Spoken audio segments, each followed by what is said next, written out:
Dahil. Hindi mo siya naligtas.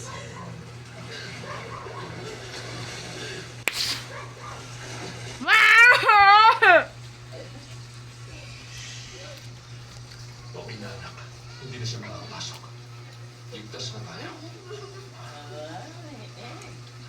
Okay na. Anong egg yan? Tana. Pwedeng iprito ka na. Tana. May nilaga. Nakalaga na. Okay na. Hindi ko akalain mangyayari ito. Hindi na sana tayo bumalik sa bahay na to. Well, gusto pa ko. Ito na pala. Makakaalis din tayo. Ay, wala namang basag eh. Kain eh. Oh. Ano? May ganun din lang, sa uminit lang. Uminit. Tulog pala. Naalala mo, yung bata ka pa. Paano nga ba lang eh? At yung ate mo kaya magpigil ng hininga sa pool habang ikaw hindi.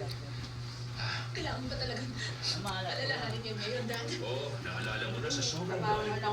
Nilayasan mo kami noon. Masama talaga ang